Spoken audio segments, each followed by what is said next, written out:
Good morning.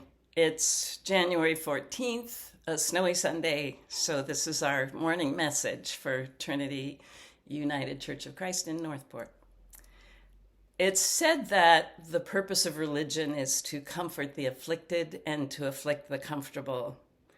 So I want that to be in our minds as I reflect on things this morning when we have two themes at work here in the life of Trinity Church. It's the second Sunday of the month, which we're calling Tree Sunday. It's the year of the tree at Trinity, so usually second Sunday of the month, my sermon reflects in some way on trees.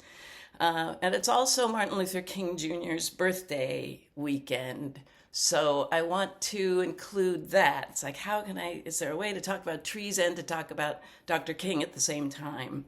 Because they're both worth reflecting on. So why not combine them? So I searched the internet for a quote from Dr. King that said something having to do with trees. And I was thinking, when I was doing that search, I was thinking of that song that was popular during the civil rights movement in the 60s that says, "We shall not be moved, just like a tree that's planted by the water, we shall not be moved." And that line about the tree planted by the water comes from the Old Testament, from the prophet Jeremiah.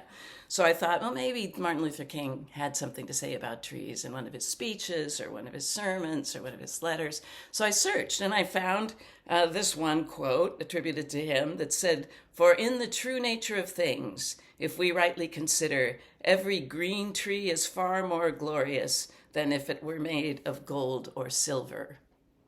So I thought, okay, where's that from? What's the context of that statement? Because Dr. King's thoughts were always in a very complicated arc of a sermon or a letter or a speech. So where did he say this thing about a green tree being better than one of gold or silver, more glorious? So I searched a little bit more, and surprise, surprise, it turns out it wasn't Dr. King who said it. It was Martin Luther who said it. The German reformer, like 500 years earlier, said this thing about a green tree. But over the years, on the internet, it's been attributed to Martin Luther King Jr. All over the place. Environmental groups quote him, national parks quote him as saying this thing about trees, but he didn't say that thing about trees. So I looked a little bit more and found a few more quotes about trees attributed to him, but every time when I dug in a little bit farther, it turned out he didn't say it. Either it was Martin Luther or it was someone else entirely, contemporary American poet.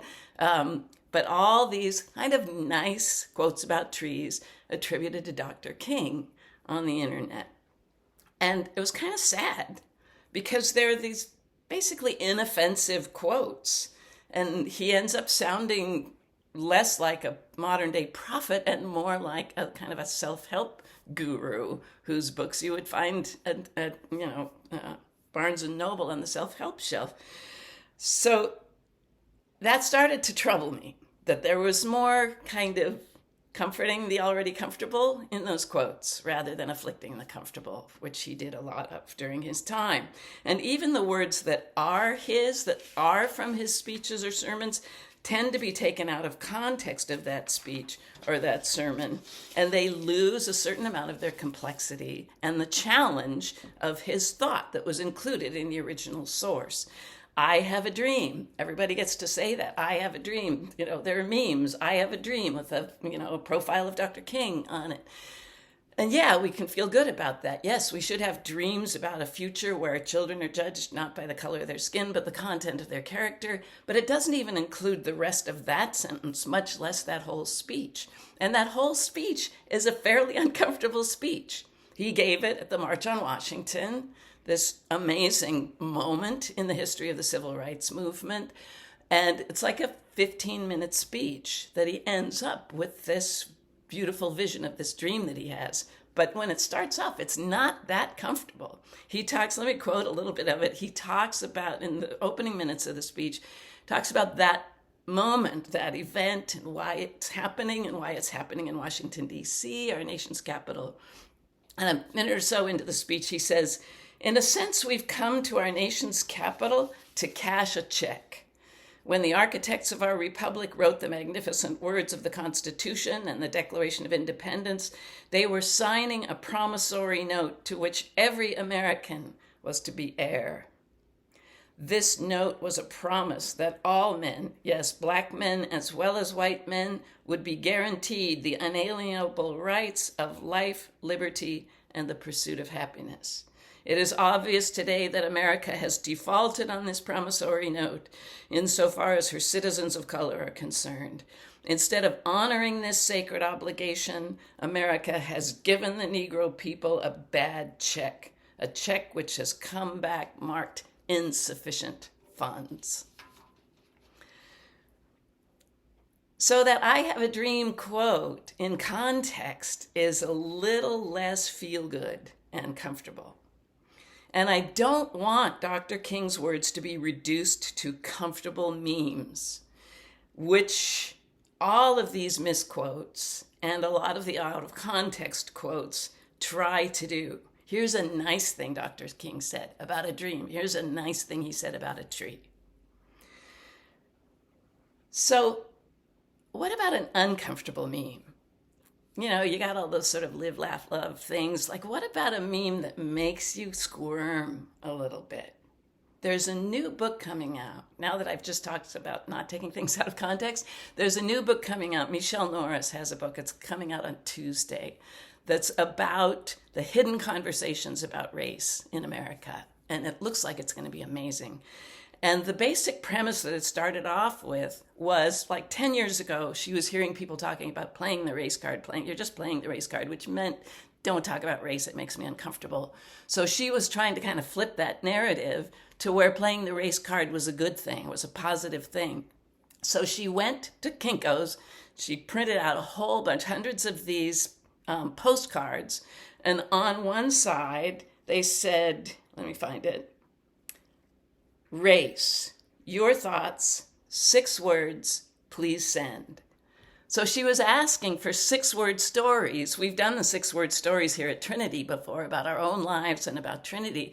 She was asking for 6-word stories about people's personal experience of race in this country. And she put those cards all over the place. She put them at Starbucks, at the sugar table. She put them in the library. She put them at the airport, in the information kiosks. She put them in bookstores. And she thought, maybe I'll get a couple dozen back, and that'll be worth the trouble. And she assumed that she would mostly hear from people of color, and particularly from African Americans. But she got thousands of them. She ended up opening a web portal for people to send them. She's gotten 500,000 responses. Some are the 6-word things, and some are in more detail now. But there's been this huge response of people sharing these innermost thoughts about race in America. And, you know, I just said don't reduce the complexity of MLK's thought to a comfortable out-of-context quote, and I'm just about to do that with these, except that these 6-word thoughts about race are uncomfortable. Every single one of them is uncomfortable because they carry their context with them. You can understand the backstory of this statement, who said it, what their experience was, just from those 6 words. So listen to these. 6 words. You're pretty for a black girl. White privilege. Enjoy it. Earned it. Lady, I don't want your purse. My ancestors massacred Indians near here. Urban living has made me racist. My town was purposefully white, and I am tired of explaining myself.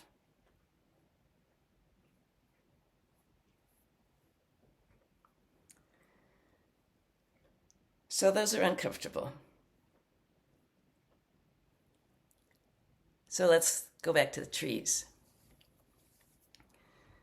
There are no Dr. King quotes that I could find about trees, but there are lots of quotes about trees in the Bible. A lot of times, righteous people are compared to trees as being strong and steadfast and trusting in God to nourish them and to bring water to them.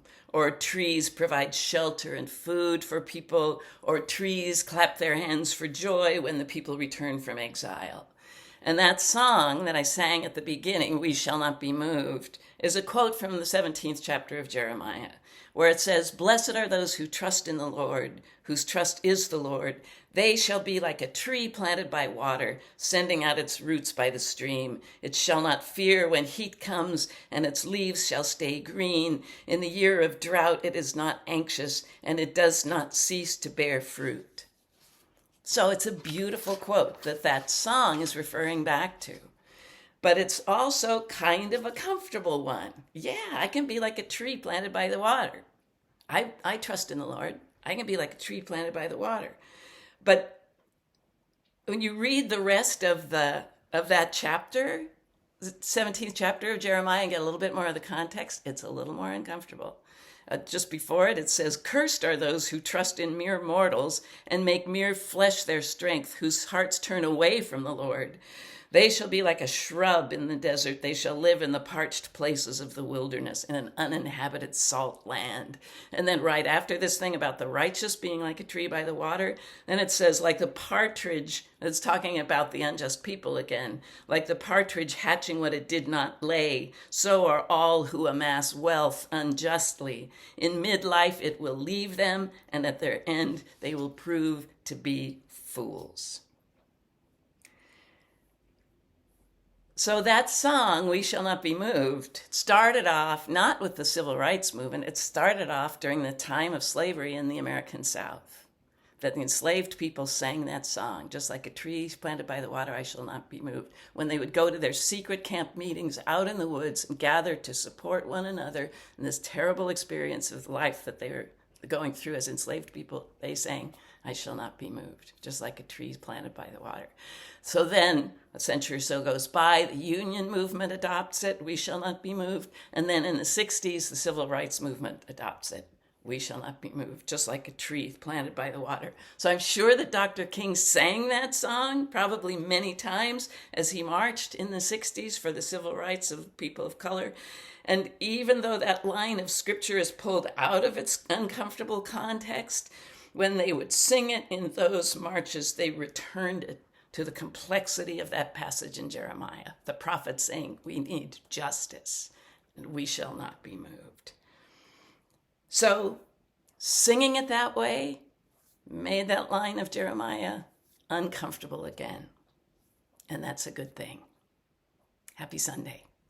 Amen.